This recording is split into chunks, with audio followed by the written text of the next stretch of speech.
Subscribe करें और bell दबाएं ताकि कोई खबर रह न जाए।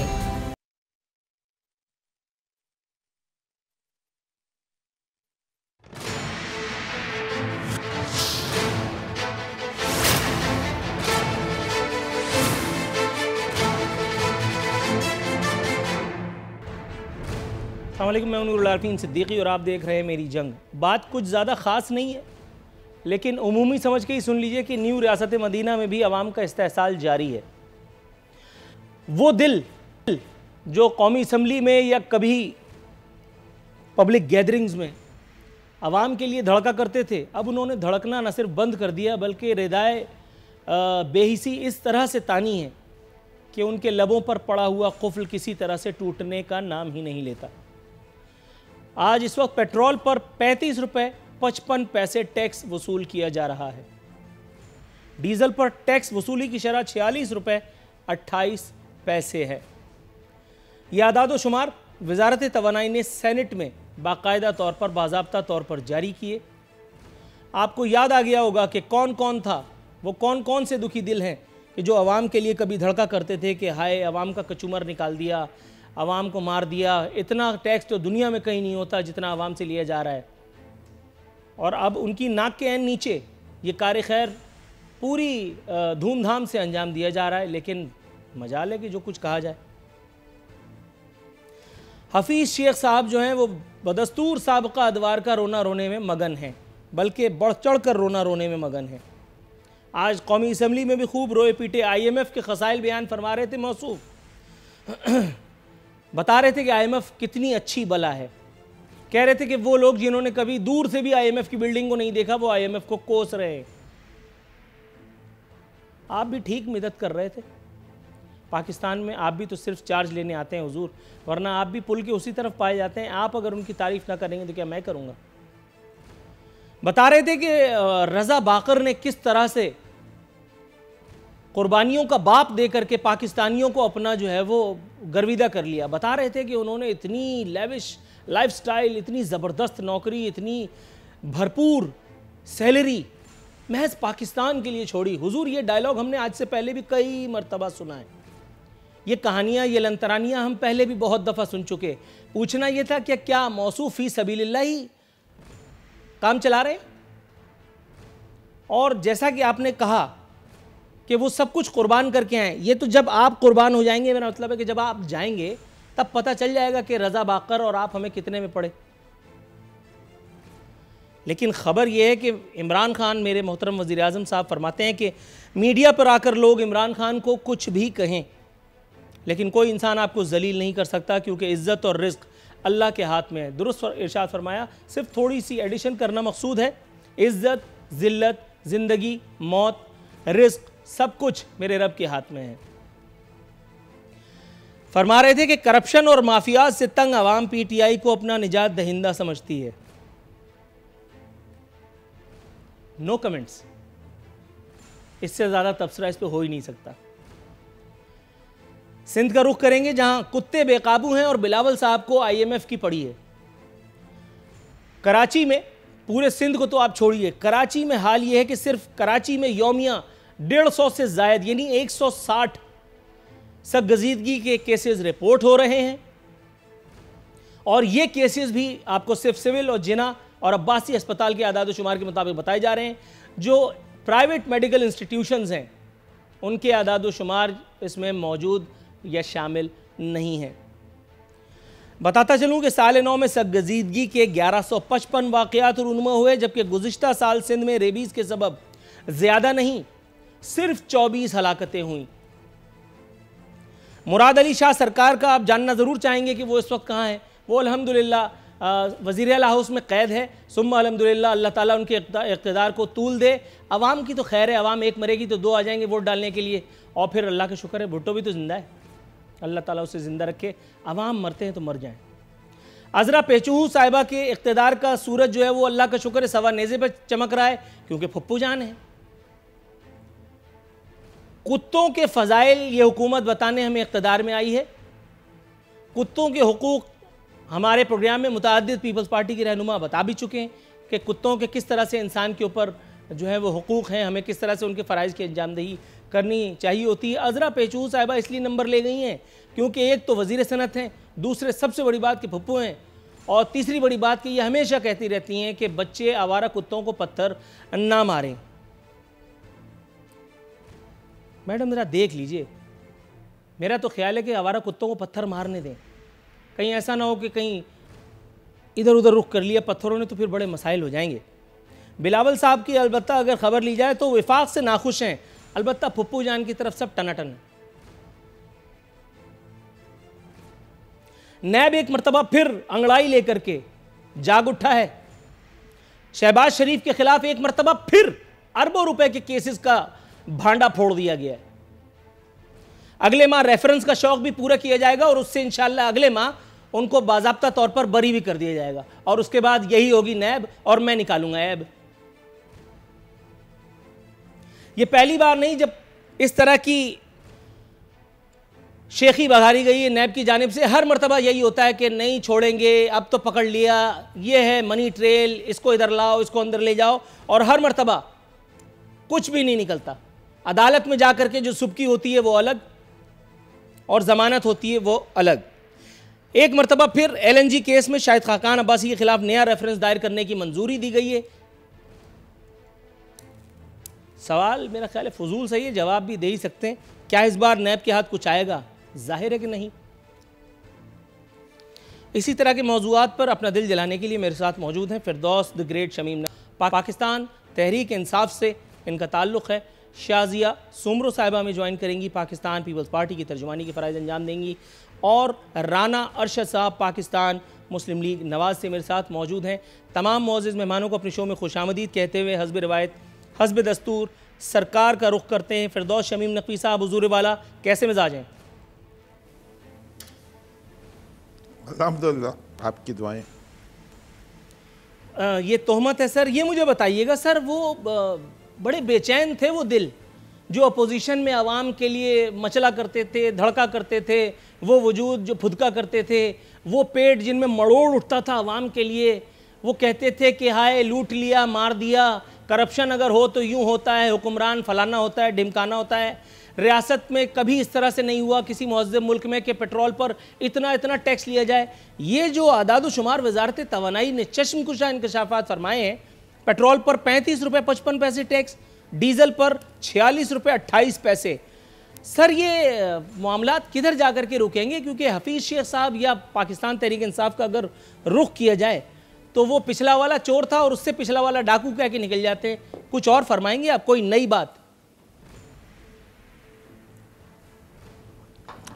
पहली चीज़ तो ये है कि जो टैक्सेस का रेट था, ज़रा उस पर मेरे फाजिल दोस्त, मेरे बड़े मेहरबान, मेरे बड़े अक्लमंद एंकर दाना हैं, ये बताएं कि वो परसेंटेज में कमी हुई या ज़्यादती हुई। अगर 2017 और 18 में सेल्स टैक्स की शरह जो थी उससे ज़्यादा टैक्स की सेल्स टैक्स की मद में लिया गया हो तो ज़िम्मेदार।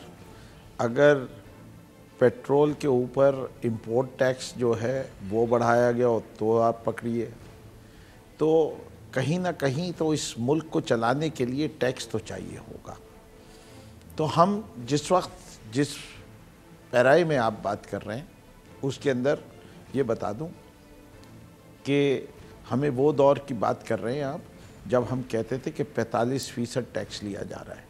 जिस वक्त दुनिया में तेल की कीमत जो थी वो 40 और 42 डॉलर फी बैरल पे चल रही थी, उस वक्त जितना टैक्स दिया जाता था उस वक्त भी तेल की कीमत 100 रुपये थी और उस वक्त डॉलर और रुपए की पैरिटी 98 रुपीज़ थी। इसलिए मेरे दोस्त, जब आप बात करें, आप बड़े समझदार आदमी हैं, आप अवाम को, और मैं वो तवक्को रखता हूँ कि आप उन बैंकर्स में से हैं जो लोगों को सही तस्वीर दे रहे हैं। अगर आपने फैक्चुअली तेल की कीमतों पे बात करनी है तो आए तेल की कीमत पे बात करते हैं। मेरा दिल आज भी उसी तरह धड़कता है, मैं आज भी उसी तरह रंजीदा होता हूँ, आज भी मेरी आंख से आंसू निकलता है जब मैं अपने गरीब की हालत देखता हूँ। ये कोई नहीं है, 22 साल जद्दोजहद इसलिए नहीं की थी, जैसे मेरे वज़ीर आज़म ने कहा कि ये सीट तो आनी जानी है, ये हुकूमत भी आनी जानी है, लेकिन हमने इसलिए नहीं के लिए संभाला इक़्तिदार के हमने कोई अपनी इमारतें बनानी है। इंशाअल्लाह हम जो कोशिश कर रहे हैं, जो जद्दोजहद कर रहे हैं, उसकी दास्तान भी कभी ना कभी तारीख़ पूरी लिखेगी कि इस मुल्क को दिवालिये से बचाया है इमरान खान ने पहले 15 माह में। जो दिवालिया बिल्कुल खटखटा रहा था दरवाज़ा, जब आपके अकाउंट में $2 बिलियन थे और $10 बिलियन की किस्त अदा करनी थी आपने, उससे बचाया है। और कोई हुकूमत नहीं चल सकती बग़ैर, इतनी बड़ी फ़ौज भी आपने संभाल के रखनी है, आपको PhD भी चाहिए, आपको हुकूमत भी चाहिए, आपको पुलिस भी चाहिए, आपको शहर में सफाई भी चाहिए। और ये अवाम कहती है और ये ताजिर कहते हैं और ये अमीर कहते हैं कि हमने टैक्स नहीं देना। सर थोड़ा सा तवक्कुफ की इस्तदा है। अगर ये आप हमसे तवक्को रखते हैं, अगर आप हमसे ये तवक्को, ब्रेक पे मैं डालता हूँ आपके अल्फाज में एक जुमला मुकम्मल कर लूँ, ब्रेक पे पाँव उस वक्त रखूँगा कि जितने दाना लोग बैठे हुए होते हैं जो इस पे तबसरा करेंगे, वो मुझे दूसरा अल्टरनेट तरीका बता दीजिए कि जो इस वक्त मुल्क की हालत है, जिस मुल्क के ऊपर कर्ज इतना हो कि इसके ऊपर सिर्फ सूद की शरह जो है वो 2.1 ट्रिलियन रुपीस हो, जिधर डिफेंस जो है वो 1.8 ट्रिलियन रुपीस हो, थोड़ा सा जिस मुल्क के अंदर बिल्कुल आप सही फरमा रहे हैं, सारे जब टोटल कर लें और 2.8 ट्रिलियन रुपीस सूबों का हक हो, और उसके बाद तो डेफिसिट है ही खड़ा हुआ, हुकूमत चलती डेफिसिट पे। जब डेफिसिट चल रही है तो इसके लिए अभी भी टैक्स के ऊपर इतराज़ है मेरे फाजिल दोस्त को, तो मुझे वो जादू की छड़ी बता दीजिए, वो अलादीन का चिराग ला दीजिए जिसको मैं रब करूँ। जिस बात की आपने जिक्र की थी उस वक्त डीजल के ऊपर और पेट्रोल के ऊपर सेल्स टैक्स 45% ले रहे थे, इस दौर में 17%। असल में मैं अब बदल चुका हूँ, तो साबित कर दीजिए। मैं 24 घंटे पहले बदल चुका हूँ, आपको एहसास नहीं हो रहा। थोड़ा सा तवक्कुफ कीजिए, मैं आपकी तरफ आता हूँ। मोहतरमा शाजिया सुमरो साहिबा मैडम, आपको प्रोग्राम में खुशामदीद कहते हैं। बिलावल भुट्टो साहब ने फरमाया है कि मुशीर ख़जाना हफीज़ शेख को IMF का नुमाइंदा समझते हैं। ये बात तो बिल्कुल ठीक है, और उन्होंने ये साबित भी किया आज कौमी असम्बली में खड़े होकर के, जब उन्होंने IMF को IMF रहमतुल्लाह अलैह कह करके और उसको ताज़ीम दी। उन्होंने रज़ा बाकर साहब को उनकी शान में मिदत फरमाई, उनके बारे में बताया कि वो इतने अल्लाह लोग हैं, मौजूदा दौर का वली उनको कहा, और कहा कि वो फ़ी सबीलिल्लाह, यानी फोकट में वो पाकिस्तान में अपना वक्त बर्बाद कर रहे हैं। और ये कौम इतनी, अब मैं क्या इसके लिए लफ्ज़ इस्तेमाल करूँ, इतनी एहसान ना शनास है कि इतने वलीउल्लाह, इतने पीर कामिल, ऐसे अनमोल रतन को समझ नहीं पा रही। मैडम ये इन लोगों ने हमें वही समझ रखा है जो आप समझ रही हैं, जो मैं नहीं कह सकता हूँ यार, ये क्या समझ रखा है इन लोगों ने हमें। और दूसरी बात, बिलावल साहब ने जब इनको ये कहा कि ये IMF के नुमाइंदे हैं, तो IMF के नुमाइंदे तो ये उस वक्त भी थे जब आपने इनको बैरून मुल्क से बुला करके नौकरी दी थी अपने साबिका दौर में। कुछ रहनुमाई फरमाइएगा। शादिया इससे पहले बोलें, ये पहली दफ़ा है कि मैंने अपने दोस्त को अल्फाजों की कमी में देखा है, वरना इनके पास अल्फाज का बड़ा ज़ख़ीरा होता है। पता नहीं आज जो है 24 घंटे पहले ये बदल चुके हैं। लेकिन मैं एक दफ़ा फिर बदलने की शक्ति रखता हूँ, थोड़ा सा तवक्कुफ रखिएगा। जी मैडम।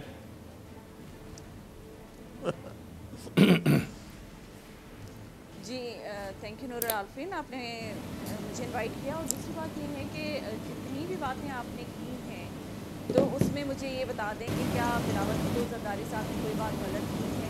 आज उस चीज़ का प्रूफ उन्होंने खुद दे दिया। और दूसरी बात यह है कि अगर IMF की बात या जितनी भी बातें की हैं, बल्कि मैं तो ये कहूँगी PTI-MF, तो उनकी बातें जो हैं कहीं पे कोई गलत हैं तो आप मुझे बता दीजिए, अगर मैं गलत हूँ तो आप मुझे करेक्ट कर सकते हैं। दूसरी बात ये है कि जितनी भी बातें हुई, आप मुझे ये बताएं कि जिनको इन्होंने चपरासी बोला उनको इन्होंने मिनिस्टर बना दिया, जिसको इन्होंने डाकू बोला उनको स्पीकर बना दिया, और जो कुछ 72 ईयर्स में कश्मीर में नहीं हुआ था, इनके आने के बाद वो कुछ हो गया वहाँ पे। और मोदी के आने की खुशी इनको ही सबसे ज़्यादा हुई थी। और दूसरी बात ये कह रहे हैं कि हम फ्रेंडली एक अमेंडमेंट ला रहे हैं नैब ऑर्डिनेंस में या नैब लॉ में, तो उन्होंने वाकई फ्रेंडली एक अमेंडमेंट लाए हैं जिससे उन्होंने अपने दोस्तों को वाकई बहुत रिलीफ दिया है। अवाम तो, जैसे आप नहीं कहना चाहते, मैं भी नहीं कहना चाहती, तो अवाम को जिस तरह से इन्होंने ट्रीट किया है, आगे भी जो अवाम है वो भुगतेगी इनको। कि पता नहीं कितना टाइम और इनको भुगतना है हमने। तो ये आवाम के लिए सोच के नहीं आए हैं।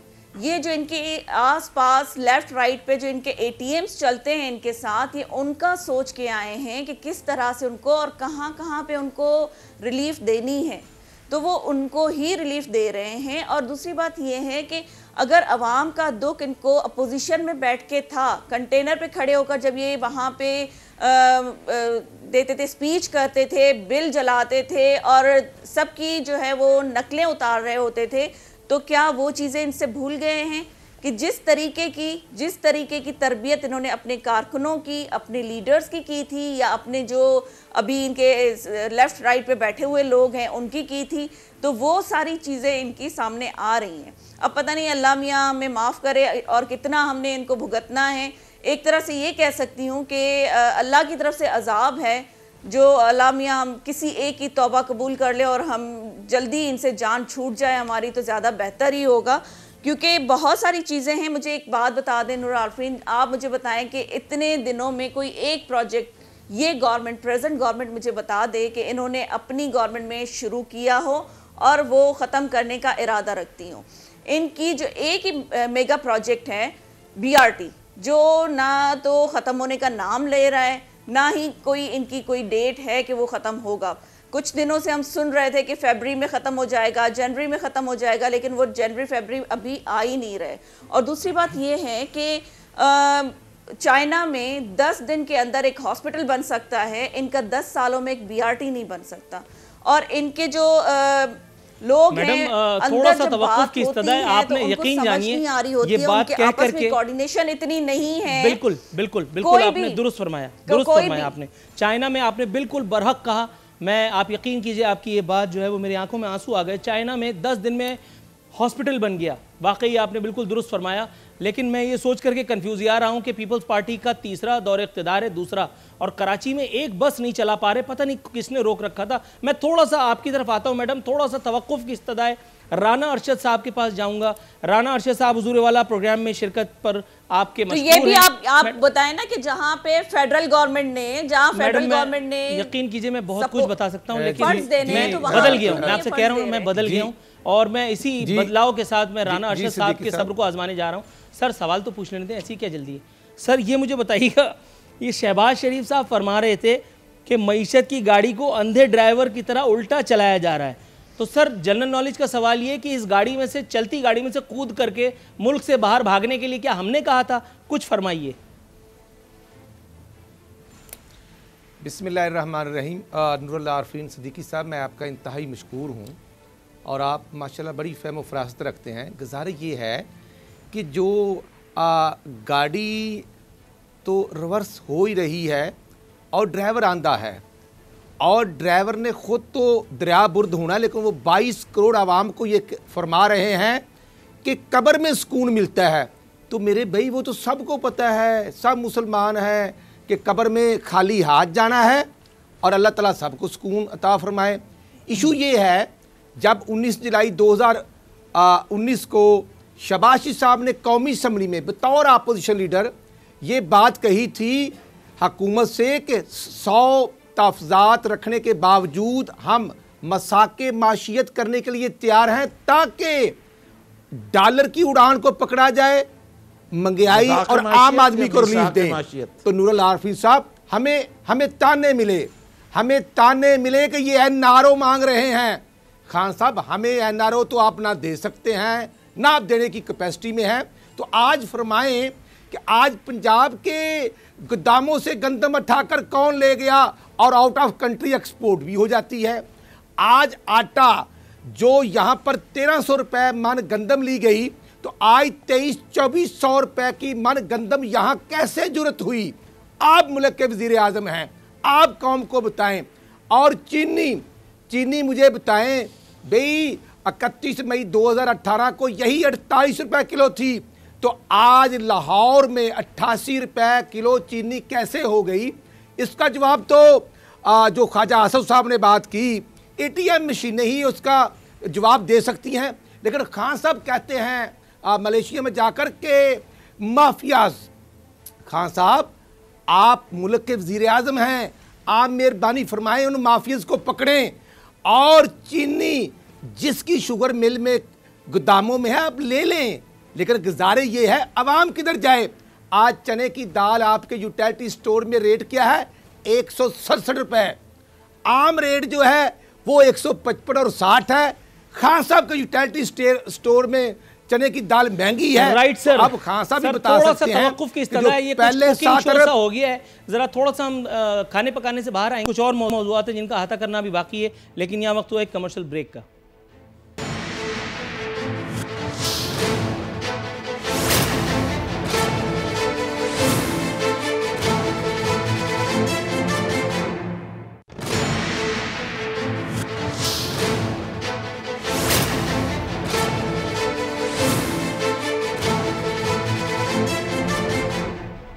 अस्सलामुअलैकुम नाजरीन, यहाँ हमारे साथ मौजूद हैं फिरदौस शमीम नकवी साहब। फिरदौस शमीम नकवी साहब, हुजूर वाला इंट्रो पर आ जाइए। पहला सवाल, मीडिया पर आकर इमरान खान को कुछ भी कहो इज्जत देने वाला अल्लाह है। इसी तसलसल के साथ मैं दो चीज़ें आपकी खिदमत में पेश करूँगा, 1.5 मिनट आपको इनायत करूँगा ताकि आप अपने जवाब को दे सकें। उसके बाद फिर मैं आगे बढ़ूँगा क्योंकि टाइम जो है बड़ा शॉर्ट है।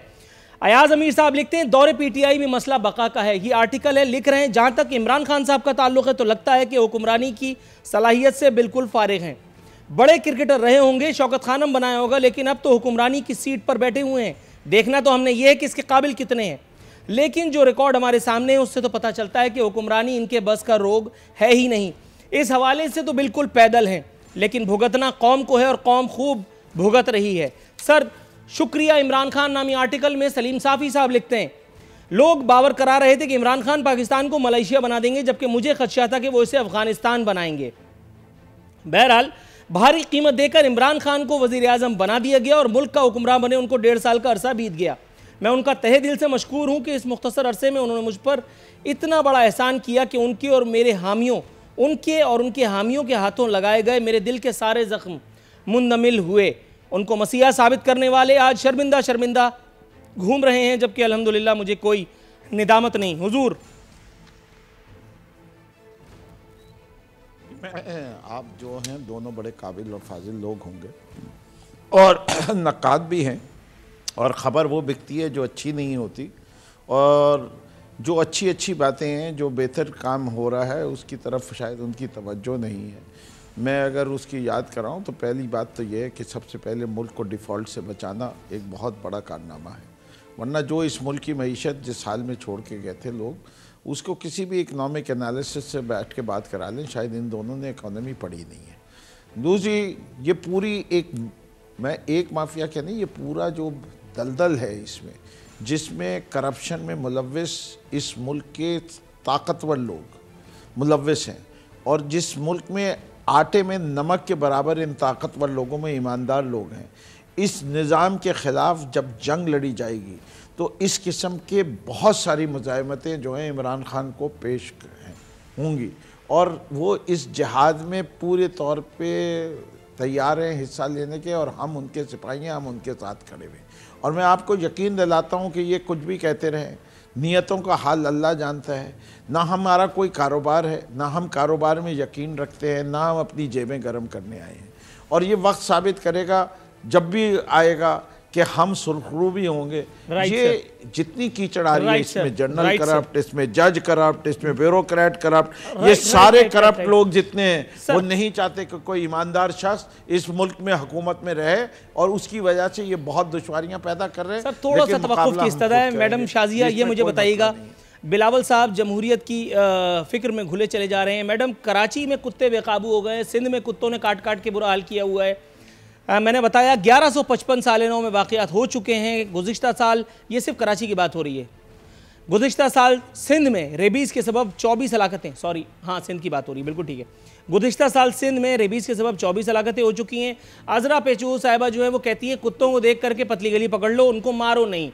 कुत्तों की मारने के लिए अगर कुछ किया जाता है तो फिर बिलावल हाउस से एक ट्वीट दिया जाता है, हमें जानवरों के हुकूक समझाए जाते हैं। मैडम क्या करें, मतलब जानवर इंसानों पे अफजल हो गए सिंध में, और वहाँ जमहूरियत के गम में बिलावल साहब पतले हुए चले जा रहे हैं। मैडम अगर आप कुछ रहनुमाई फरमाएं।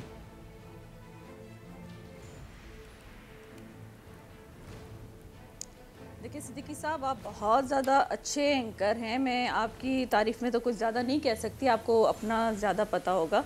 दूसरी बात यह है कि अगर आपने रेबीज़ की बात की है तो वैक्सीनेशन तो मेरे ख्याल में NIH से आती है और ये फेडरल गवर्नमेंट का ही इदारा है और फेडरल गवर्नमेंट ने ही ये सारी चीज़ें जो हैं जहाँ जहाँ ज़रूरत है वहाँ पे पहुँचानी होती है।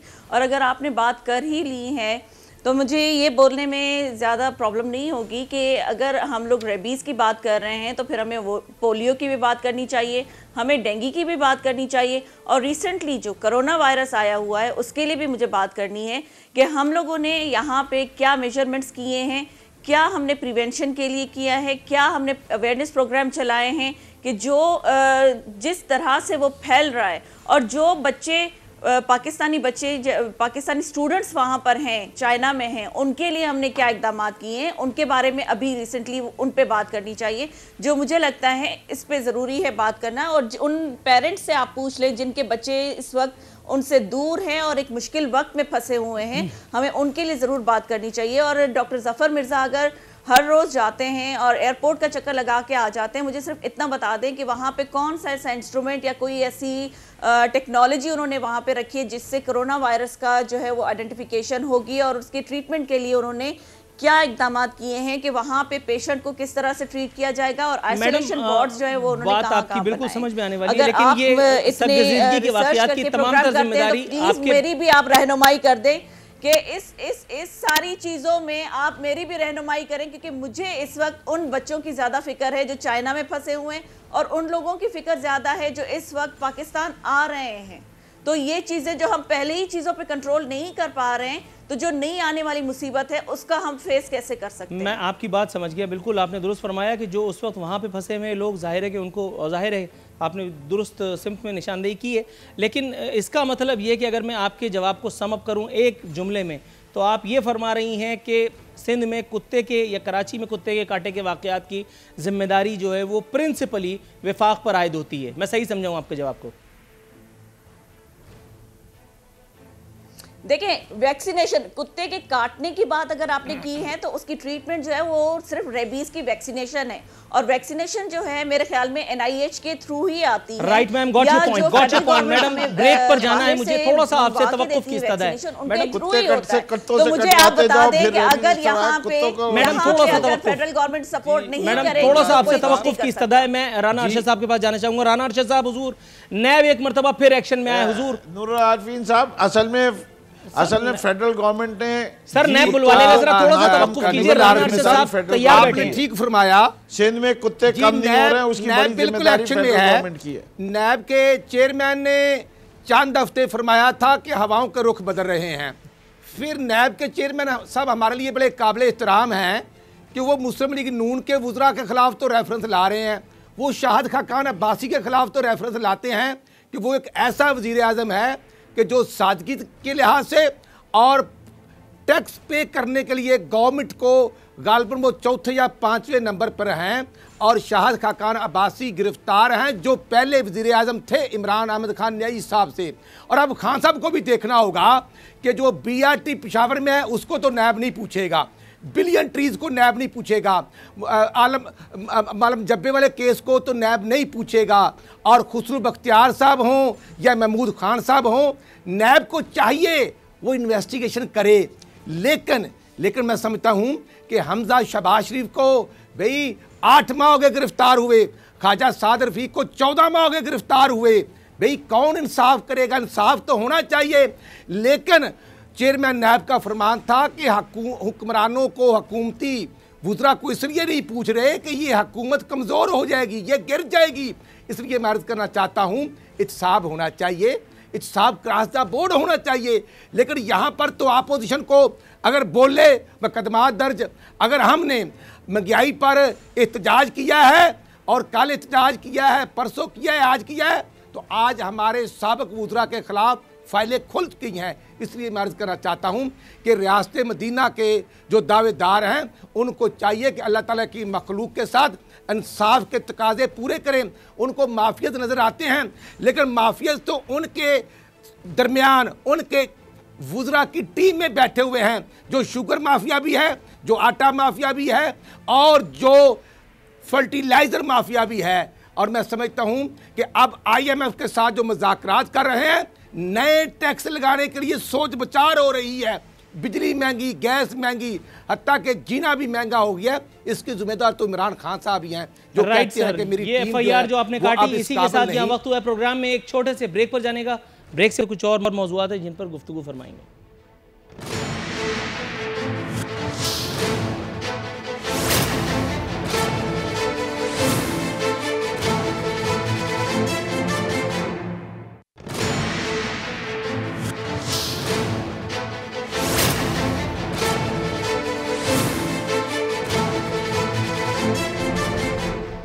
वेलकम बैक नाज़रीन। फिरदौस शमीम नकवी साहब, हुजूर वाला, वैसे तो आप अपना तारुफ हवा बहार की है, ये बयान मुझे शामिल गुफ्तगू करना ही नहीं चाहिए था, लेकिन मेरा हुस्न ज़न देखिए, मेरा हुस्न ज़न देखिए कि मैंने गवर्नर सिंध के बयान को भी शामिल गुफ्तगू फरमाकर एक एहसान अजीम फरमाया उन पर। फरमा रहे हैं गर्मियों में लोड शेडिंग नहीं होगी, ये लाइन तो सुनी हुई है। दूसरी बात कह रहे हैं ज़रूरत से ज़्यादा बिजली पैदा की जा रही है, ये भी के इलेक्ट्रिक की लाइन है। ये फी सबीलिल्लाह तो के इलेक्ट्रिक कुछ नहीं करवाती, हर पॉलिटिकल पार्टी को बाकायदा उजरत दी जाती रही है माजी में भी, और जाहिर है कि बहुत सारे और बड़े बड़े इदारे हैं जिनके बड़े बड़े लोग जो है वो माहाना और जो भी उनकी इस्तात है हस्ब तौफीक वो अपना हिस्सा पाते हैं, जो भी कुछ करवा रहे होंगे उनसे। सर, ये आपके ख्याल में गवर्नर सिंध फी सबीलिल्लाह कूद पड़े इस एक मामले में, और ये जो लाइन उन्होंने एक मरतबा हमें फिर देने की कोशिश की है, इसकी वजह क्या है सर?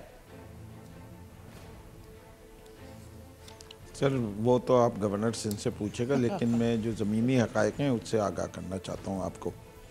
इस मुल्क में सबसे बड़ी मुश्किल ये है कि महंगी बिजली है, और बिजली और महंगी होती जा रही है, इससे कि महंगी बिजली ख़रीदी जा रही है, जिस नरखनामे पे और आवाम के लिए ये बहुत बड़ा बोझ बन जाएगी। और इसके लिए ये इस वक्त एक currently one of the biggest issues face by the government है। कैपेसिटी इस वक्त जितनी बिजली की मांग है उससे ज़्यादा जनरेट करने की कैपेसिटी मुल्क में इंस्टॉल हुई हुई है, उसको डिस्ट्रीब्यूट करने में दिक्कत है, इसलिए कि ट्रांसमिशन सिस्टम उसके नहीं है लिहाज से। और आप जब किसी IPPP से कोई एग्रीमेंट कर लेते हैं तो पेमेंट आपको उसकी करनी पड़ती है, और मैं समझता हूँ हमारी इस्तात से बाहर हो चुकी है ये बिजली ख़रीदना, और आवाम की चीखें निकलना बिल्कुल जायज़ है। और ये इस वक्त PTI की हुकूमत के लिए बड़ा चैलेंज है, और हमारे एनर्जी के एक्सपर्ट्स के लिए चैलेंज है कि इसको वो किस तरह कम करेंगे। इससे कि IPPs के अंदर आपको पता है जो टैरिफ जिस तरह बनाया जाता है, पहले 10 साल की जो रीपेमेंट साइकिल होती है उसके अंदर पेमेंट बहुत ज़्यादा होता है और फिर बाद में घटता है पेमेंट। ये सब चीज़ों को मद्देनज़र रखते हुए जितने एक साथ नए प्लांट आए हैं वो हमारे मुल्क की नाकिस एनर्जी प्लानिंग की वजह है। आपको पता है आप मुझे किस वजह से अच्छे लगते हैं? 70 साल के इस वजह से कि जिस सवाल में आप फंस रहे होते हैं वहां आप ऐसी कोने में जाकर के खड़े हो जाते हैं, टेक्निकलिटी का सहारा लेकर के आप ऐसा हाथ झाड़ करके खड़े हो जाते हैं कि मेरा दिल चाहता है कि माइक निकाल करके पाकिस्तान का पहला एंकर बन जाऊं, कि माइक निकाल करके खुद वॉकआउट कर जाए। हुजूर वाला, जब तक यहाँ के इलेक्ट्रिक मौजूद है, जब तक पाकिस्तान में मैं और आप मौजूद है, आप डिस्ट्रीब्यूशन लाइनों की बोसीदगी की बात कर रहे हैं। ये सिलसिला, ये मामला आज का नहीं, ये मामला पिछली हुकूमतों से, पिछले अदवार से ये रोना हम सुनते चले आ रहे हैं। मैं बिटवीन द लाइन आपसे यही जानने की कोशिश करना चाह रहा था, आपने मुझे कामयाब नहीं होने दिया हुजूर वाला। आप ऐसी कुछ सकील गुफ्तगू फरमा गए जिस पर मैं तबसरा करने के भी लायक नहीं हूँ। वेल प्लेड सर, थोड़ा सा तवक्कुफ की इस्तदा है। मैं डॉक्टर शाजिया सुमरो के पास जाऊंगा। नहीं, मैं असल में एनर्जी सेक्टर से, मैं क्योंकि खुद पावर प्लांट लगाता हूं, मुझे पता है। इस हुकूमत में जितनी एनर्जी होती है जाहिर है वो तो सब जानते हैं, बाकी सारे ही जो है वो थके हुए होते हैं। जरा थोड़ा सा मैं आपकी तरफ आता हूँ। मैडम शाजिया, ये मुझे बताइएगा, फिरदौस आशिक आवान साहिबा फरमा रही हैं कि बिलावल के दौर की करप्शन का खुमियाजा कौम भुगत रही है। मैं कंफ्यूज ही आ गया हूँ, बिलावल का दौर तो अब आया है, पहले तो आसिफ अली जरदारी साहब का दौर था, और जिस दौर की करप्शन की ये बात कर रही हैं उस एक दौर में पीपल्स पार्टी का हिस्सा तो खुद मोहतरमा भी थी, तो क्या मतलब मैं सही समझ रहा हूँ?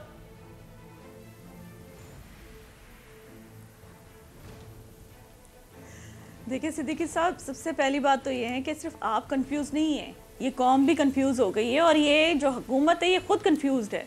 अंदर जो मीटिंग में बातें होती हैं इनको ये नहीं समझ में आ रहा होता है कि बाहर जाके वो बातें क्या करनी होती हैं। इनके एडवाइज़र जो हैं फाइनेंस पे, वो कहते हैं कि जी चीनी जो है वो 68 रुपीज़ की मिलेगी, जबकि इनकी फिरदौस आशिक अवान साहिबा कहती हैं कि 70 रुपए की मिलेगी। और जब आप यूटिलिटी स्टोर्स पे जाके देखें कि क्या वो चीज़ जो है उस स्टैंडर्ड की है, क्या ये लोग खुद जाके उस यूटिलिटी स्टोर से वो चीज़ें ख़रीदेंगे जो आप आवाम को दे रहे हैं, और उस पर सब्सिडी भी दे रहे हैं आप, लेकिन उन चीज़ों की क्वालिटी तो चेक कर लें पहले, और वो कहाँ से आ रही हैं, क्या वो उन आवाम को खाने जैसी हैं। पहले आप उनके ऊपर महंगाई के पहाड़ तोड़ रहे हैं और ऊपर से आप उनको लो स्टैंडर्ड की चीज़ें दे रहे हैं खाने पीने के लिए। आप फिर कहते हैं कि मेरा गुजारा नहीं होता अपनी तनख्वाह में।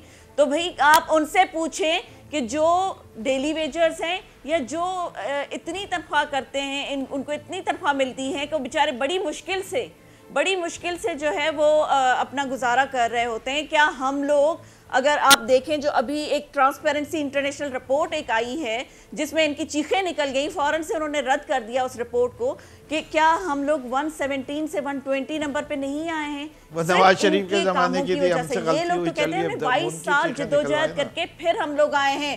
तो 22 मैडम थोड़ा सा तवक्कुफ, बस कंक्लूजन राना अरशद साहब हुजूर, बहुत मुख्तसर सा जवाब और उसके बाद फिर मैं वाइंड अप करूंगा। Madam doctor Shazia, madam Shazia थोड़ा सा तवक्कुफ।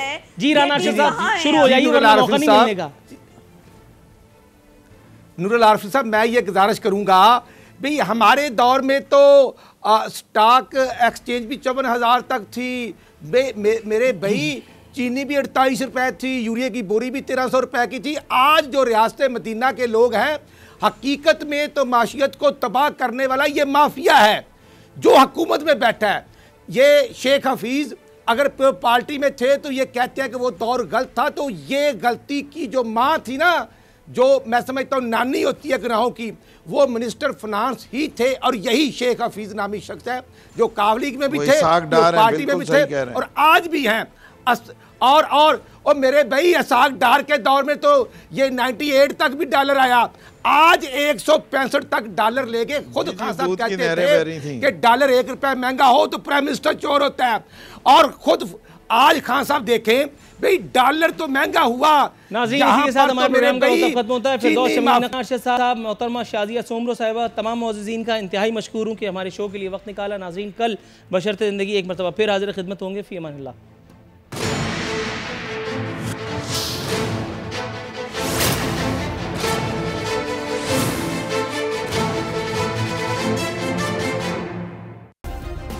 सब्सक्राइब करें और बेल दबाएं ताकि कोई खबर रह न जाए।